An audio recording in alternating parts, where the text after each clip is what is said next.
Hi, everybody. Welcome to BizTech Talk, a podcast where we dive deep into the minds of young and ambitious entrepreneurs and unravel their secrets behind their successful business strategies. And I'm your host, Jamal. And today, as always, we're going to inspire, educate, and entertain with exciting stories from business and tech world. Before we dive into our today's conversation, I would like to remind that this podcast is presented by Syncap Mobi, web and mobile app development agency in the UK, your go-to partner for your digital ideas. Now, let's get into the heart of today's episode. Ozgur, we're thrilled to have you here, and we are very excited to hear your stories. Let me say this, that Ozgur is successful founder of the startup Keymate. Keymate. Okay. Ozgur is a successful founder of the startup Keymate, right? Okay, Keymate, that made $700K, right? $700,000 of revenue in its first year. And that's pretty impressive. Now, let's hear how he made that and what is Keymate. All right, it's good. Thank you again for joining. Please tell us, what is Keymate? What do you do there? What is the startup? So Keymate is a personalized library where you can store your PDF files and links to work on a specific subject or study or learn more with AI. So you create a second brain where you store and compartmentalize your specific study or work and then pass this information to ChatGPT. And basically you can find any document, any information inside multiple documents, and you work through this second brain when you need an assistance with AI. Okay. Can you elaborate a little more? You say ChatGPT, and what is the difference of Keymate from ChatGPT, and what do you mean by second brain? It sounds very exciting. So basically, when you create a new chat in ChatGPT, you can upload documents. But when the chat is ended or you create a new chat, you have to upload documents again. So the core difference is you create a library, a personalized library, where you only upload documents and these documents are never deleted. Like, they are stored and the library grows infinitely. So whenever you need some kind of specialized information to talk to ChatGPT, you just mention, remember my company sector or remember my company documents, and based on the things I have uploaded, answer me. So you don't have to pass the context and prompt again and again and again while working with ChatGPT. Oh, that can be quite useful, I guess, because let's say that, for example, a student that studies to be a doctor, they can, for example, store different subjects into different libraries. Am I right? So, for example, anatomy. For anatomy, you can create a separate library, and for example, biology, you can create separate library. Wow, that's great. Then, for example, I always, of course, we in daily lives we use ChatGPT for work, and my questions are quite similar almost every day, and I write the same similar prompt almost every day. And so your product could solve my problem. Let's say I could store all my information, all the documents related to one customer, for example, and I could create a library of that customer's, let's say, history. Am I right? So you can store the contracts, you can store the invoices, you can store the project descriptions. Wow, that's really neat. That's great, actually, because we store it in like Drive in the cloud, and it can get a little messy, but this library, so you can create as many libraries as you want. And is there like any capacity? Currently there's no limit. It is because it's the core, I think, value to create the library. For example, there's a Tibetan monk creating a spiritual library for himself. Like, he uploaded so many books, and while chatting with ChatGPT, he's making sure that his ChatGPT knows the exactly that those pieces and gets answers back from the books, not from the ChatGPT's own brain. So that's why generally people use us for. And for some people, they are using it to, as you said, some consultants use us for, they upload revenue or profit information and then generate insights from this. Like that, it's a very general AI tool, I can say, but the core difference is it provides input to ChatGPT. Nice. That is the core layer-wise difference. Yeah. Oh, that's great. And I guess looking up must be quite easy too. For example, I could say, okay, get me information on the invoice for this customer in May, for example. How much was it? And it gives you the answer. Wow, it's really great. It can solve a lot of problems in like looking up, going into this. Oh, was it in that folder or was it there? Oh, very nice. I think I'm gonna be using that Keymate. Thing. I will definitely check it out. So this is quite a handy instrument, a handy tool that you built. How did you come up with that idea? I mean, where does this come from?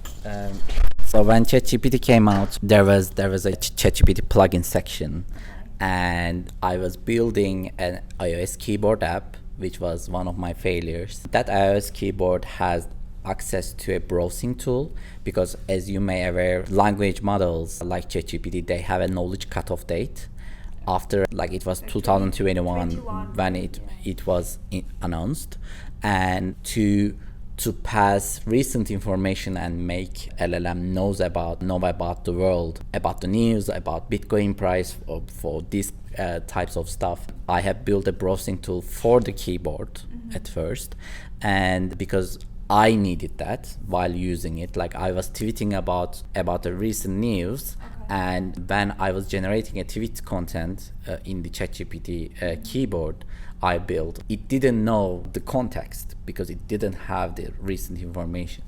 So after I built this browsing tool, ChatGPT plugins came out, and I thought, oh, people may need recent information in ChatGPT as well. So the usage boomed in 3 months, like 250,000 people registered. There was almost 10,000 users per day, active users per day. 250,000 registered users in 3 months. In 3 months, wow, that's very impressive. Yeah, and later on also ChatGPT saw the same need and they created a browsing tool. But our core difference is we are using Google search, ChatGPT use Bing search.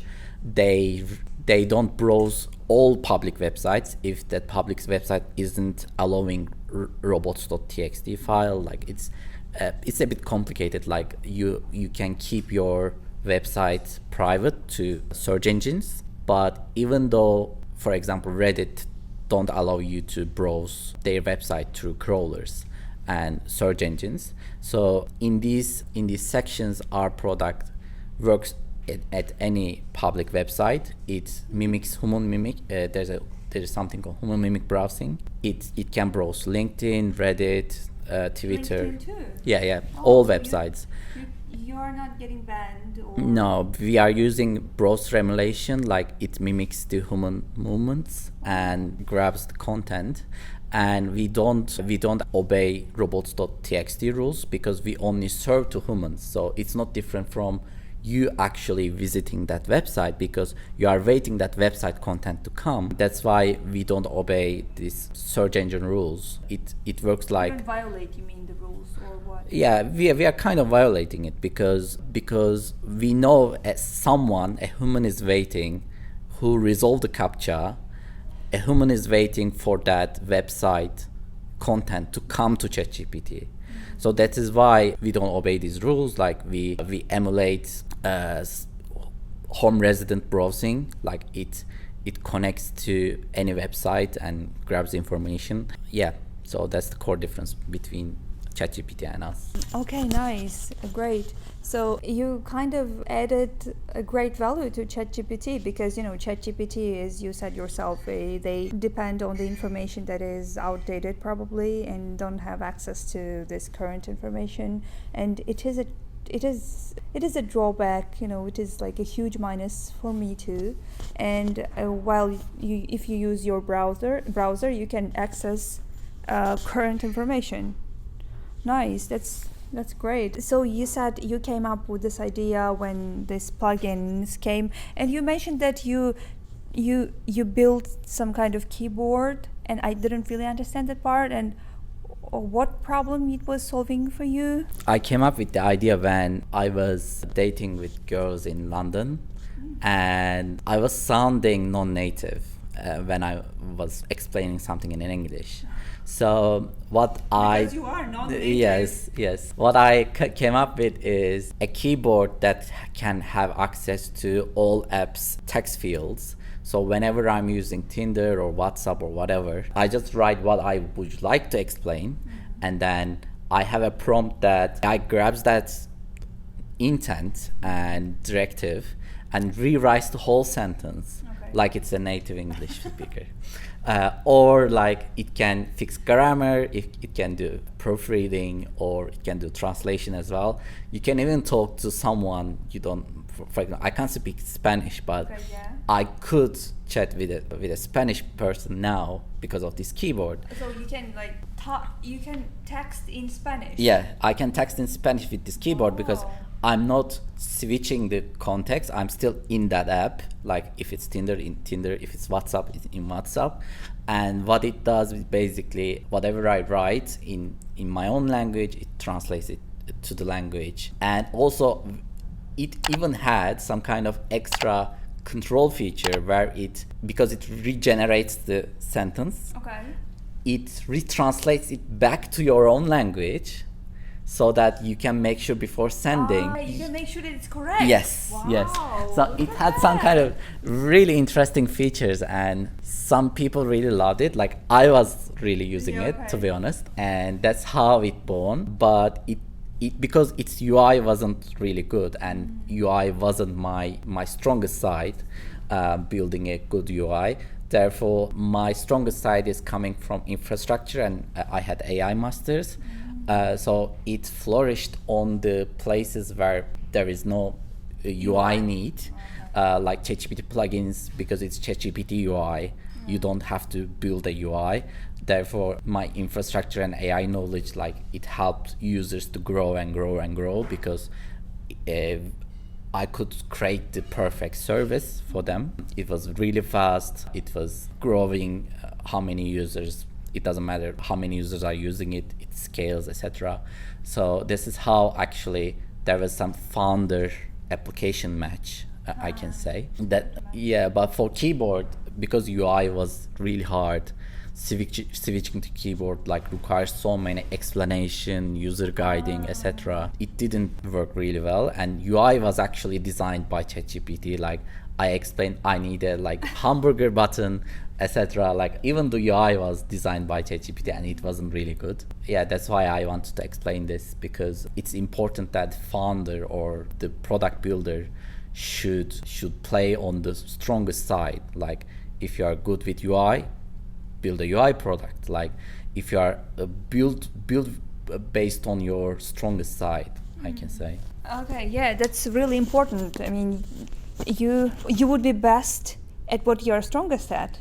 I mean, that's why you have to go. I'm not saying that you have to go, but there is a bigger chance that you would be successful if you go after the things that you are already an expert, right? Is that right? Okay, yeah, that's a really great point. But however, the most important point is that if you want to impersonate any kind of a person from any nationality, right? And you want to meet girls on Tinder and sound like native or cool or something, you could use this, keyboard. There is a ready tool for you to pick up girls. That's great. You see how software engineers solve their problem. They see a problem, they solve it by building some kind of product. And it kind of pivoted to something great with the users. How many users do you have now at the moment? We have 300,000 users. Okay, 300,000 users. Great. Please tell me, I mean, how did you reach that number? What was your business strategy and like marketing strategy? I think we were lucky because we were one of the first browsing tools that worked really well in ChatGPT. And it was a core need, I guess, when ChatGPT came out. Even my aunt understood what I was doing after 2-3 months of ChatGPT usage, because at least once upon a time, you have some kind of scenario where you ask ChatGPT something, and because ChatGPT doesn't know recent events after 2021, Exactly. it just gives very bad answers. That's how people understand I need some kind of tool to fix this problem. Like if it could do Google search, or if it could browse some websites, grab the recent information and answer me better. So this knowledge cutoff date issue was actually a core business opportunity for Keymate. And we were one of the first doing it really well, scaled. We did it very cheaply, so we could scale it very fast as well. But of course, since coming here, at this point, I had 4 failed startups. 2 of them was using AI.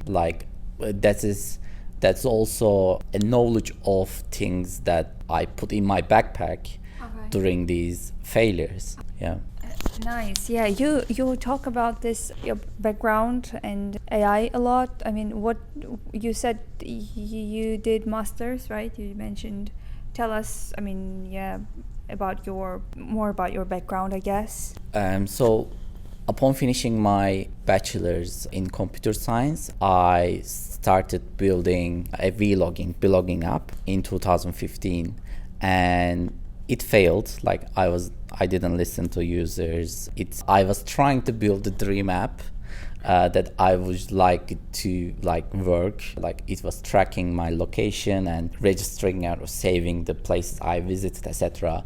And it didn't went really well, but when I was building this app, I realized people had issues getting their graduation photos when I graduated from the university. And one of my friends showed me how facial recognition works. And I said, I can fix this problem, actually, finding your photos problem with face recognition. It was my first AI startup in 2017. And I learned a lot about scaling AI products there while building that company. How to acquire photographers, how to build a marketplace, because you need to both get photographers and people who would like to get their photos. I learned about business strategy. We went into marathons and LGBT pride events in New York, and we launched in USA as well from Istanbul. Actually, we launched to New York City. Wow. And just a second. Yeah. I have to stop you there. So you went to New York? No, we didn't. You didn't. How did you do this? For example, because all right. It's really interesting because I thought that you went to this gay parade. No, you didn't. So you didn't see in person the gay parade. No. Okay, all right. But tell us, how did you get there? I mean. Yeah. So what happened was we were in an accelerator in Istanbul, in a startup accelerator, and we met currently my co-founder Philip Del Vecchio. Philip was working as an advisor to tech startup that would like to launch their products in the USA. So Philip advised us to how to recruit more photographers, how to recruit people, how to recruit more users in USA.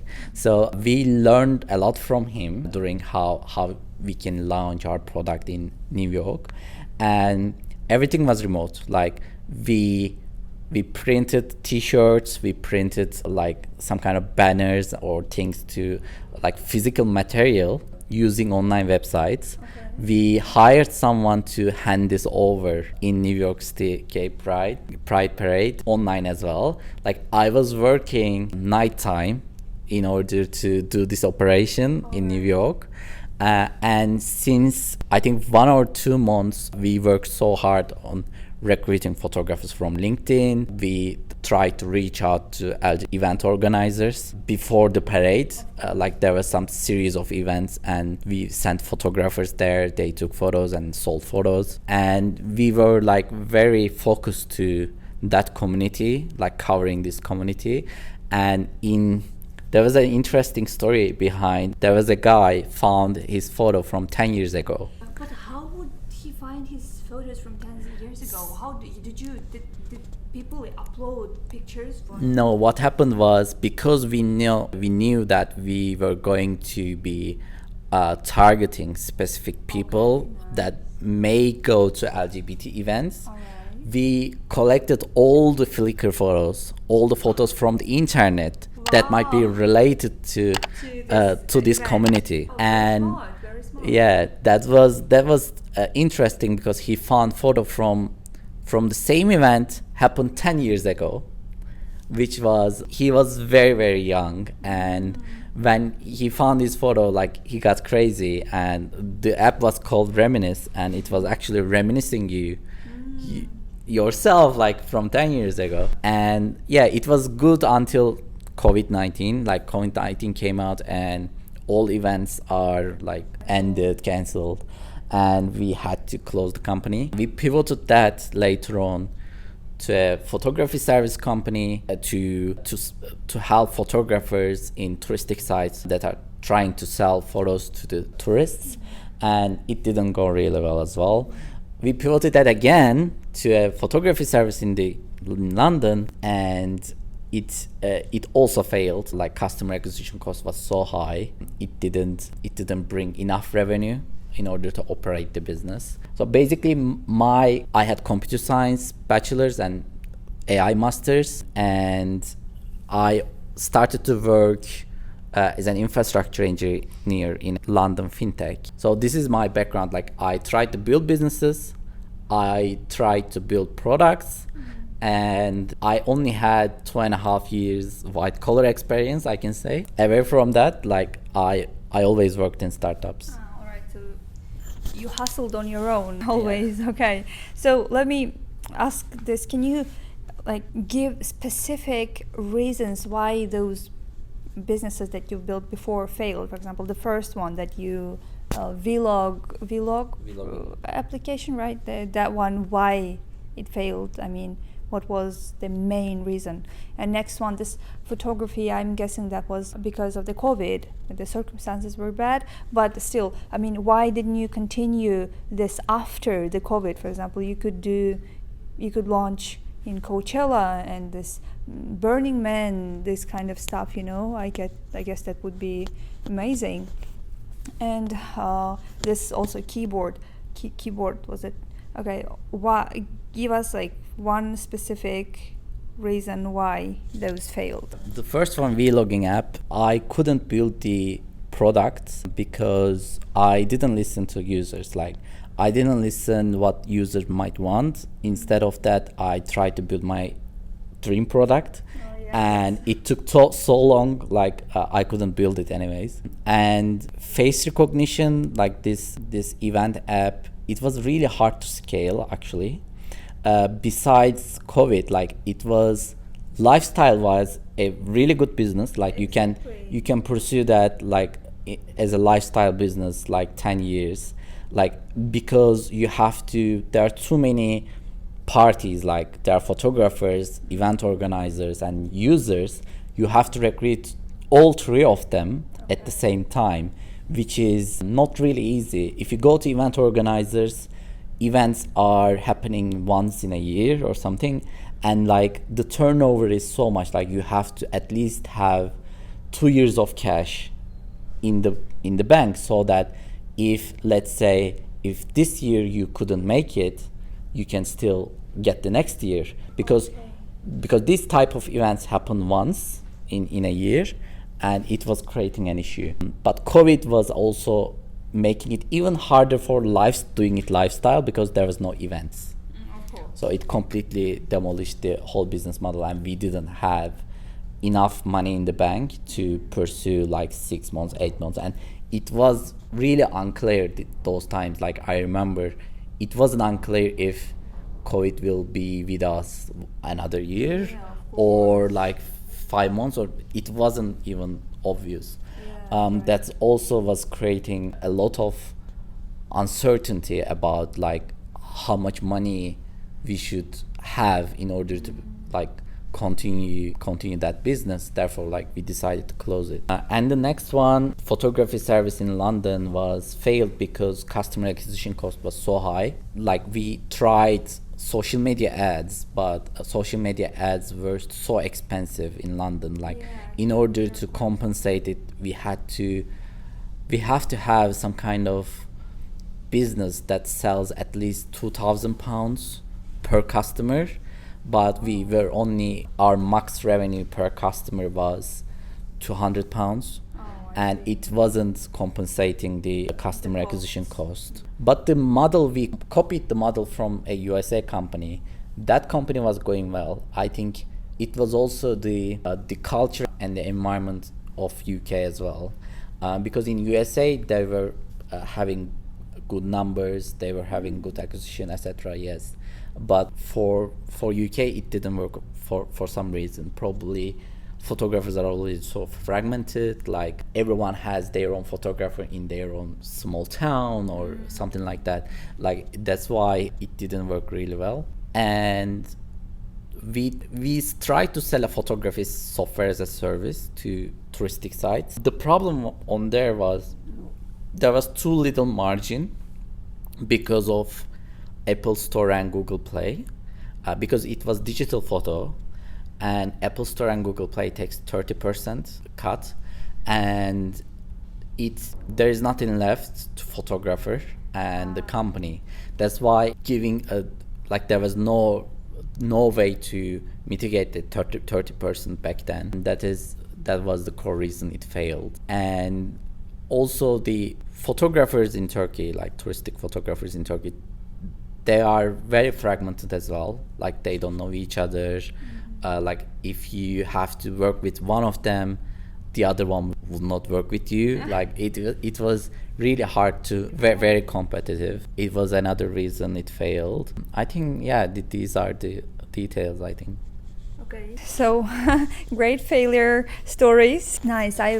I wanted to, you explained us the mistake.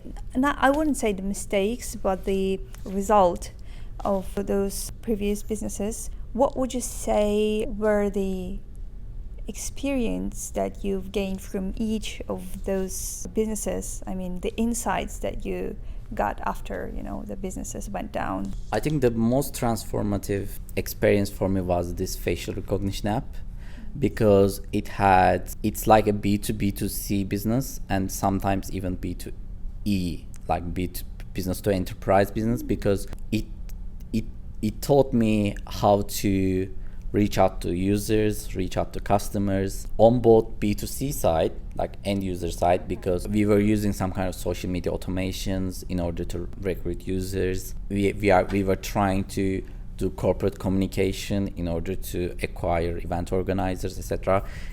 It was the most leveraged educational experience, I can say, and it not only just the product side, it helped me scale how to scale the AI product, but also on the business side, I learned how to do B2B, B2C, B2B2C as well, B2E as well, like because we pivoted so many times there. The learnings we had from there really helped us executing Keymate when we were doing email marketing, when we were doing social media ads, etc. It really helped us to kick it off really fast, I can say, because then you know how to find infrastructure costs, how to acquire users, how to re-engage users using email and that SMS funnels, etc. It really helped on the latest business, I think. Oh yeah, well that's great. So you accumulated experience, you accumulated all this knowledge, and now you leverage it into your current business, and that's why it's going quite well. So I see that your business, Keymate, is quite dependent on ChatGPT. So we can't, of course, not mention the latest advancements and this latest new version of ChatGPT, which is ChatGPT for. Tell us what you think about this, and of course, are you thinking of somehow incorporating it into your business? And give us your thoughts on general AI developments. I think multimodal language models like GPT-4o is 10 times better at understanding human, or 10 times better at aligning what a human needs, because when you are just texting with an AI, the problem is there are too much missing background, like missing background context. There are too much missing things when you are just using text. But for example, in a podcast, when you have the cameras and everything, you know the setting, you can see that, you can see background, you can understand what's going on. Like, this is, I think, visual information is too important for AI to align to humans. Therefore, I think this multimodality is bringing some kind of extra shortcuts to human alignment, I can say. Like, instead of explaining, oh, I am in this context, like I want you to solve this issue based on this, you have to explain less and less if you are using a multimodal large language model. And I think it's helping a lot in visual sense, because our core, like for people, it's easier to see or watch. Like, we like watching TV, like mostly than reading things. Like, we can't read 7-8 hours something, but like you can watch 8 hours or 3 hours movie without it being interrupted. I think this is why I think it's quite impressive to have this kind of model in our lives. Whenever you are working on your computer, like, AI can see what you are working on as well. Like, let's say you are working on an IDE, it knows that you are developing software just from the photo, just from the screenshot. You don't have to set the setting, because if AI sees what you see, the setting is always in that information, and it will 10x the speed of alignment. I think that's why I think it's really important. Yeah, well, of course. Now it's actually, I can't even find a word to describe it. It's not impressive. It's so much more than just impressive. It's shocking, right? It's shocking how fast this came out, and now you can talk to it and it can answer you back, and you can as you said, you can upload your video, or you can take a video of yourself and it will understand and it will give you feedbacks and stuff. So yeah, it's crazy. It's crazy how AI is developing so quickly. And how is it affecting your business? In terms of our business, I think in terms of library creation, I think gathering images or gathering intelligence or reasoning from images, from PDFs, from books, or from links gives an extra context and extra information to AI. Therefore, I think it will help us accelerate the information collection, because it is the same thing. Like, I think ChatGPT and us, we are in the same business. The core difference is we are an input layer to them. Okay. So like, whenever you upload PDF, now people expect that if that PDF has images, AI should understand that it is images as well. Oh, that's really good. So I think because as these models get better and better and better, it will be easier for AI to align to your needs. For example, let's say there's a book, there's a PDF, it explains the process.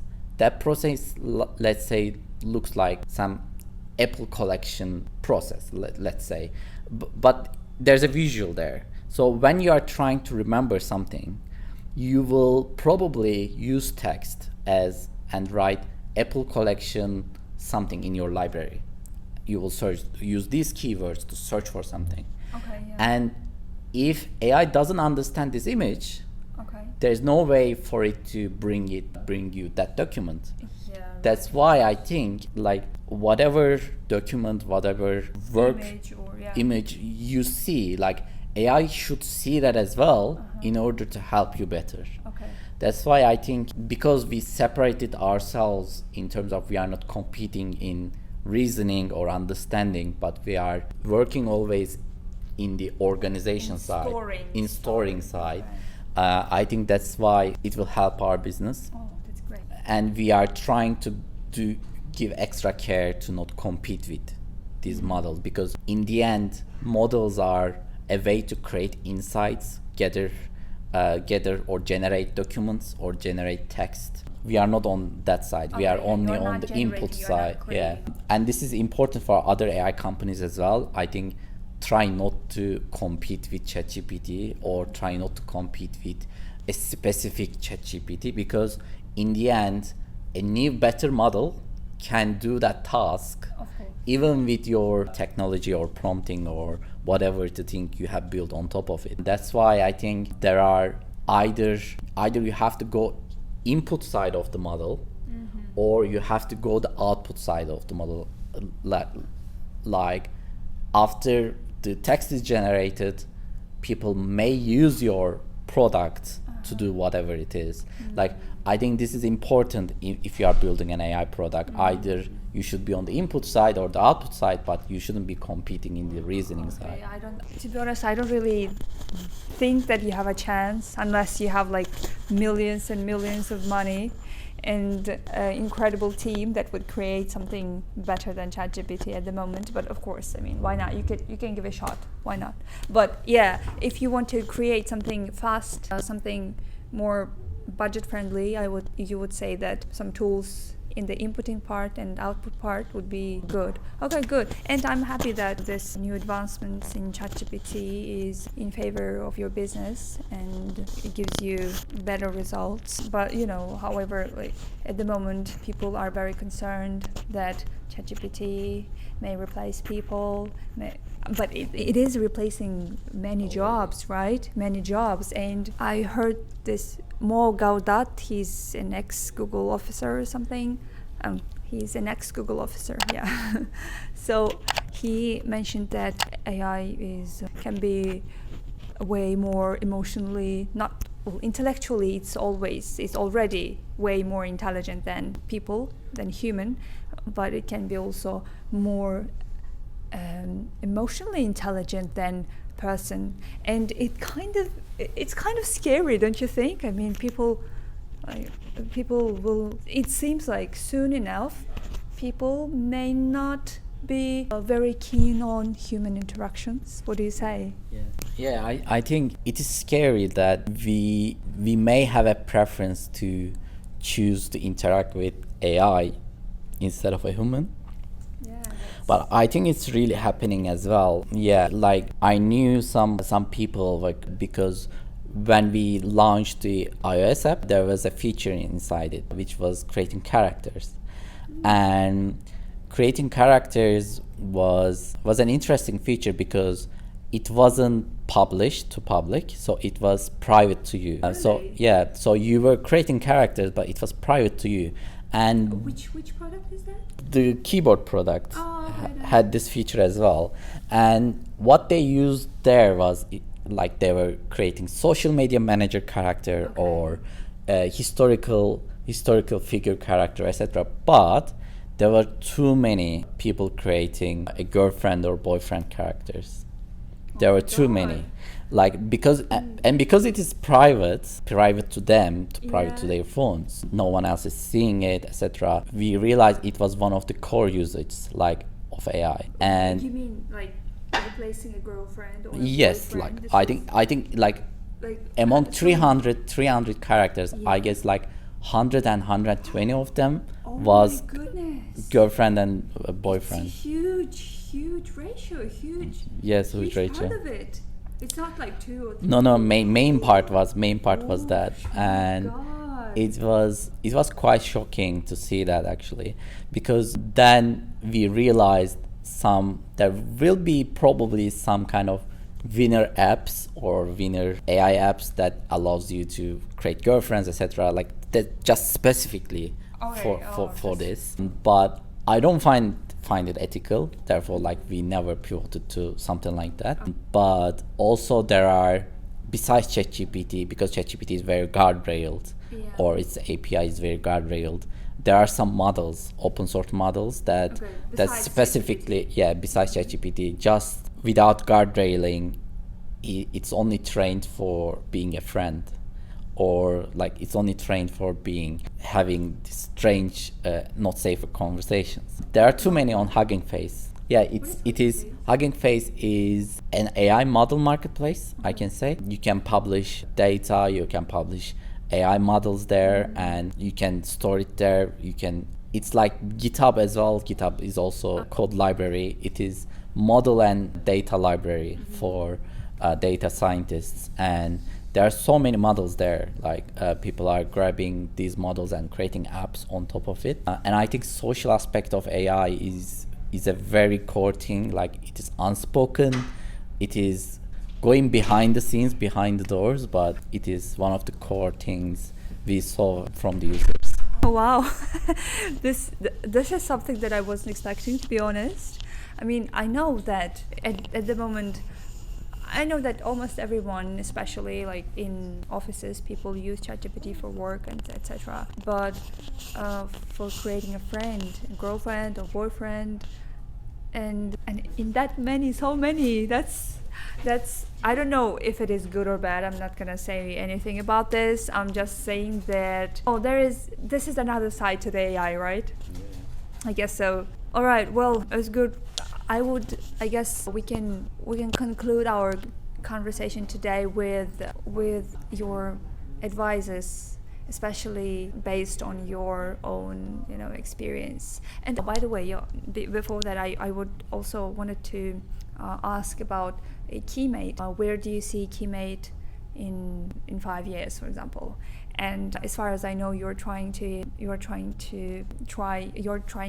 expand, of course. Always, you're trying to expand and experimenting different types of strategies. And I heard that you have a new advisor, and I would like you to tell us about that. So one of our advisors were ex OpenAI employee. He was OpenAI employee. Yeah, so he's Logan Kilpatrick. Logan Kilpatrick. Yeah. Logan Kilpatrick from OpenAI. Yeah, so he was developer advocate at OpenAI, and he's now working in Google AI Studio as a product manager. He's your advisor. Yeah, his brother started to write blog content for us. This is how we met, and later on we were having meetings about AI, but because he was OpenAI employee, he couldn't be advisor to us. After he left OpenAI, he became advisor to us. And yeah, I think it's important to have people with experience from the sector itself, because they have very novel information about how things are going inside and outside as well. This is because thought leaders are shaping the world. Like he's now a product manager in Google AI Studio, and he's using this knowledge to create better AI products. But in terms of as a startup, it's helping us to actually navigate our way in Google, OpenAI, Amazon, like big companies, and small startups. Like actually the space is very competitive, and it's helping us to navigate the right way. So I see Keymate as not an AI product, but I think Keymate is a save it now, use it later, save it now, read it later, save it now, reason or insight it later, using AI later product. Because whatever you are using, whatever information you consumed as a human, we started to stop using books or articles to read. We stopped reading. I personally, I'm not reading anything anymore. I'm passing it to the AI, and I'm asking questions to AI. Read this book, give me the conclusion. summarize it, or like use this insight, use these two books and give me your opinion. Like the more and more, there was some products like save it now, read it later products. There is some, I think, pocket app, like something like that. It allows you to save links. Like let's say you come up to a good article, it's related to your business. You don't have time now. You are adding it to your bookmarking it and then reading it later. But what happened now is we stopped reading. So I think Keymate will be the core bookmarking app that will help you do your work, do your reading, do your AI reasoning in your life. And yeah, but I think in 5 years, I hope like millions of users use it. Hopefully, yeah. Thanks. Oh, that's great. And of course, I guess having mentors and advisors always accelerates the growth, right? So in my like professional experience, I also would say that whenever, of course, you can get there on your own, but it takes time because you fall and get up, and make mistakes and then realize that, okay, this is the way. But advisors and mentors can actually say that, okay, yeah, it's better to do this and that. And I guess that's why also people listen to podcasts like this, where they listen to experiences of other people so that they wouldn't do the same mistakes. And yeah, please tell us, what would you recommend?